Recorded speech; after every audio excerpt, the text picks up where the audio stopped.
All right, ready to head back to Middle-earth. You all wanted a deep dive on Tolkien's Lord of the Rings and, well, not just the story we all know. We're going even deeper, looking at how the actual books changed over time. Now that's an adventure I can get behind. Right. It's like discovering new paths in a familiar forest.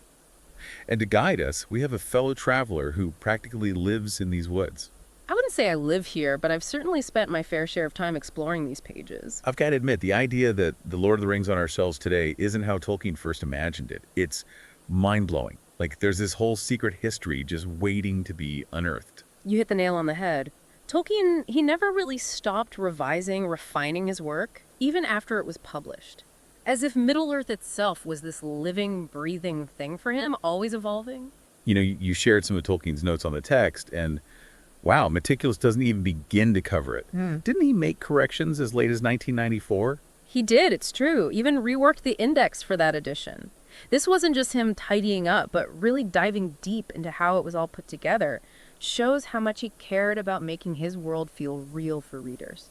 That blows my mind. And it reminds me of something else about the Hobbits. You said their migration patterns are the part of their language itself.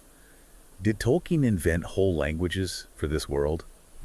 Because that's next level dedication. Oh, he did. Multiple, in fact. You see, Tolkien, he wasn't just a storyteller. He was a philologist, obsessed with language, its history. Language wasn't just words to him. It was like a culture spirit woven into everything. So when hobbits care about genealogy more than almost anything, it's not just a quirky detail. It's Tolkien showing us how much those things matter to them. Exactly. Tiny detail, huge impact. Shows how deeply Tolkien understood how language shapes how people see the world. Man, the more we dig, the more incredible it gets. Speaking of digging deeper, let's talk about Gollum and his precious. How Tolkien uses that word, it changes throughout the story. What's going on there? Oh, that's Tolkien at his finest. Subtle, but so powerful. At first, precious is just what Gollum calls the ring, almost childish. But as the ring's hold on him gets stronger, the word itself changes. Becomes darker, twisted, just like him. So it's like the ring's not just corrupting Gollum, but corrupting language itself. Taking something beautiful, twisting it. And it's not just him, right? We feel that pull too as readers, don't we? You got it. Tolkien's bringing us right alongside the characters as they fall deeper under the ring's spell. That's what makes his work so powerful. It's like he's warning us, the most dangerous evils, they often look like something good, something we want. And all the while, they're changing us, corrupting us from the inside. Exactly. And that idea, it runs through the whole Lord of the Rings. From the smallest temptations to the huge battles against, well, evil itself. And talk about a contrast. Thinking about Bilbo's big farewell feast, everyone having a blast. Then bam, Frodo gets the ring. 1 minute it's second breakfast, the next, the fate of the world's on his shoulders. Oh, Tolkien planned that. It's genius, really. He makes you comfy with the Shire, all the hobbits loving their food, their parties, their simple life. Then, against all that joy, the ring's darkness is even stronger. Like a reminder that even in the happiest places, danger can just show up. And the more we love those happy times, the more we stand to lose. And that's what makes Frodo's choice to leave even more powerful. He's not just giving up home, but everything that makes it home. The easy life, the friends, the laughter. No wonder he almost stays put. And speaking of leaving, I was surprised how fast how fast it reaches the Shire. Gandalf warns Frodo, yeah, but seeing those Black Riders that close to home. That darkness spreading, it wasn't always there. Early on, Tolkien imagined the Shire totally safe from evil, a perfect haven. But as he wrote his own life, the wars he'd seen, it crept in. So the Shire's like a reflection of our world, where even the best, safest places, they can be threatened by things we can't control. Exactly, and that's what makes the Hobbit's journey relatable. They're forced to face a world in danger, just like all of us. Like Tolkien's telling us, you can't always go back to how things were. Once innocence is gone, sometimes you just have to deal with the darkness. And what we choose to do about that darkness, that's what matters. That's what The Lord of the Rings is all about. Finding hope even in the worst times. And that brings us to maybe one of the coolest parts of Tolkien's writing. All the songs and poems in the story, they're like these little paths off to the side, inviting you to stop and think about deeper stuff. They are. Like when Strider sings about Beren and Luthien, it's not just a pretty song, it's a whole other story, a legend that's connected to Aragorn. Wait, so Tolkien's using songs to hint at a much bigger history, way beyond just The Lord of the Rings. You got it. He's inviting us to dig into the history of Middle-earth, find these hidden connections. It's like those songs are keys, unlocking secret rooms full of stories and legends. Now I have to go back and read those parts again. It's like finding a secret passage in Bag End, leading to a whole other level of the story. That's the magic of Tolkien. There's always more to discover, more to explore. He created a world where you can get lost and you want to get lost. It's like he left a trail of literary breadcrumbs leading to all these hidden meanings and connections. Yeah. And speaking of treasures, I've always loved Tolkien's descriptions of Rivendell. This haven of peace and beauty, completely untouched by all the darkness closing in on Middle-earth. Did his image of Rivendell change a lot between different editions? You know, it's interesting. Rivendell, it was always clear in Tolkien's mind that haven of peace, it's a constant throughout all the different versions. But other places, like the Paths of the Dead, they get darker, scarier each time he wrote about them. That's wild. It's like Rivendell's this pure, eternal place, untouchable. But the Paths of the Dead, they're a reminder that some wounds, they never really heal. That's it, exactly. And it's in those contrasts between light and dark, hope and despair, that you really see Tolkien's genius. He doesn't shy away from the tough stuff. He weaves it all together, creating something beautiful and heartbreaking at the same time. Epic, but also deeply personal. It's like he's saying, even when things are dark, there will always be those points of light. But sometimes, the path to get there, it's dangerous, full of loss. And it's that journey, trying to find hope, even in the ruins, that makes the Lord of the Rings so powerful, so timeless. We've covered so much already, and I'm just getting started. But let's pause our journey here, on the edge of the unknown. When we come back, we'll go deeper into the heart of Tolkien's revisions, see how they changed not only Middle-earth, but also the characters we've come to love. You know, it's amazing how Tolkien takes characters who could have been, I don't know, just plain bad guys, and he makes them so complex, like Gollum. Oh, for sure. He's all over the place. You mentioned his thing for Frodo, and it's true. He's torn between wanting the ring, but also kind of caring about this hobbit who's, well, nice to him. Exactly. The rings messed him up, no doubt. But there's still those pieces of his old self, Smeagol peeking through. Tolkien makes you feel for him, even when he's being, well, Gollum. Right. It's those little bits of humanity, those moments where you think, maybe he could change. That makes his ending even sadder. Speaking of sad, finding Balin's tomb in Moria, that messed me up. Proof that even the toughest dwarves, they weren't safe down there. Ugh, gives me chills every time. Tolkien, he's a master at building that sense of dread as they go deeper, and that inscription on Balin's tomb, not just there for the plot, it's like a warning carved in stone, reminding us that even the best plans can go wrong, badly wrong. Totally. Like a warning sign for the Fellowship and for us readers, too. And it makes you realize Moria was once amazing, now it's just haunted. Totally. And then Gandalf facing the Balrog. That fight, it's legendary. This clash of like pure power echoing through time. Epic doesn't even cover it, the way Tolkien writes about the Balrog. This thing of fire and shadow. It's almost scary in how powerful it is. Absolutely. He's tapping into that primal fear we all have of the unknown, the stuff that hides in the dark. But it also shows how strong Gandalf is, how much he's willing to sacrifice. He fights the Balrog not for himself, but to save the others, to give them a chance. That's a turning point for sure. Everything feels different after that. More dangerous, more, I don't know, hopeless. For sure. The Fellowship, they're never the same.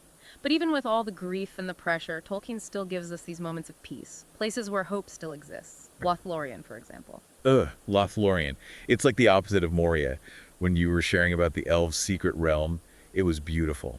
Golden leaves, shimmering light, like something out of a dream. Lothlorien, it's like a place outside of time, a refuge from all the bad stuff happening. But even there, you feel a sense of sadness, of saying goodbye. Right, they can't hide there forever. They have to keep going, face their destiny. Exactly. It reminds us, even in the most beautiful places, sometimes you have to leave, face your responsibilities, no escaping it. It's like that feeling you get when a perfect day is ending. Sun's going down, you know it'll be back. But for now, there's this chill in the air. What a perfect way to put it. Tolkien was so good at those little shifts in mood, the emotions hiding beneath the surface. And speaking of subtle, I've always loved how he writes about horses. They're not just animals, they're practically characters. Especially Shadowfax. Ah, Gandalf's faithful steed. More than just a way to get around. He represents freedom, power, but also choice. He chooses to serve Gandalf. Shows the bond they have. Exactly. Tolkien writes about him being fast as the wind with a silver coat. It's like he, I.S. Rohan, all wild and free. And get this, Tolkien even hints that Shadowfax understands people. He's practically mythical, a perfect match for Gandalf. I love that. It shows how much Tolkien loved language and legends, how he made even the smallest details important. And speaking of important, we can't forget Faramir. He's such a fascinating character, especially compared to Boromir. Faramir. Talk about a complicated guy, huh? Boromir, he got tempted by the ring, but Faramir, he sees right through it, understands the danger, not just for himself, but for everyone. Yeah, he sees what Frodo's going through, feels for him, but he's also got his duty to Gondor, torn between the two. Exactly. Faramir, he's the best of Gondor. Yeah. Wise, compassionate, always does the right thing, even when it's hard. A true leader, someone you can trust. And in a world at war, those qualities, they're more important than any army. Speaking of dangerous missions, that whole Shelob part in Cirith Ungol, possibly the scariest part of the whole book. Shelob is the stuff of nightmares, no question. The way Tolkien describes her lair, all dark and creepy, it gets under your skin. I felt trapped just reading it. You could practically feel the cobwebs, smell the rot. So vivid. That's Tolkien for you. He can make you feel like you're right there in the middle of it all. But even in that horrible place, there's still hope. Sam, he never gives up on Frodo, even when he's terrified. Samwise Gamgee, the real MVP, when he thinks Frodo's dead and picks up the ring.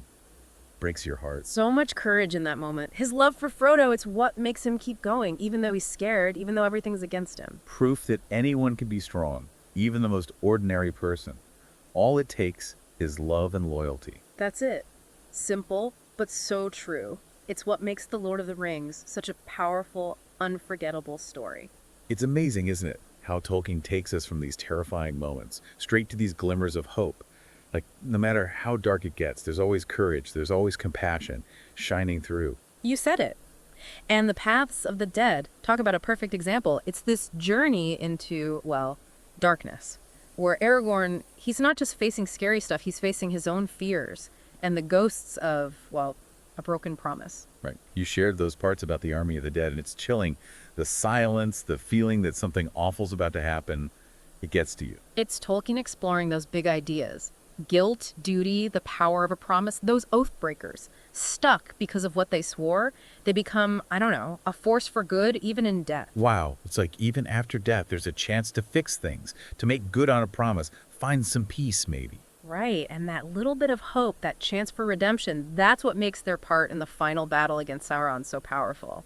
And speaking of Sauron, remember when Pippin's forced to look into the Palantir? Oh man, that was intense. To see the Dark Lord's face, feel how purely evil he is. I'm surprised Pippin didn't completely lose it. Shows you how strong Pippin really is. But it also shows how sneaky Easel can be, how it tries to get inside your head and mess you up, even from far away. That Palantir, it's not just a magic thing, it's like a window into hell. And it's not just Sauron, right? Denethor, the steward of Gondor, he's got his own problems with power. So wrapped up in grief and despair, so sure they're doomed he can't even see hope anymore. Denethor, now that's a tragic character. A warning about what happens when you let sadness and fear win. He reminds me of Saruman, corrupted by power, blind to everything else. Consumed by it almost. But even in the middle of all that, we see these incredible acts of bravery, of putting others first. Oh, absolutely. The Rohirrim riding into battle. Epic. Theoden leading his people, knowing they might not survive, his voice booming across the fields. Now that's how you lead. Gives me chills every time. They're charging into almost certain death, but it shows what Rohan is all about. Loyalty, courage, never giving up, no matter the odds. Exactly. Proof that even when things seem hopeless, doing the right thing, making that sacrifice, it can change everything. And it's not just the warriors who are brave, right? Éowyn facing down the Witch King. One of the most badass moments in the whole book. You know it! She refuses to be told what she can't do.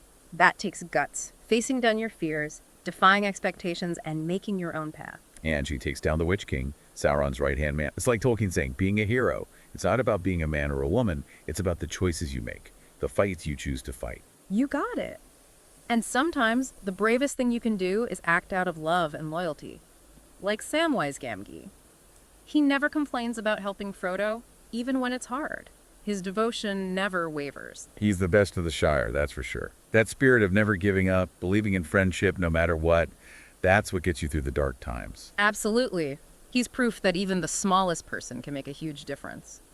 This whole deep dive has been amazing. We've gone so far beyond the story we thought we knew, uncovered hidden depths, seeing how Tolkien crafted this world little by little over time. We've been there and back again, that's for sure. And just like Tolkien, he never stopped working on his story. We could keep finding new things in his books forever.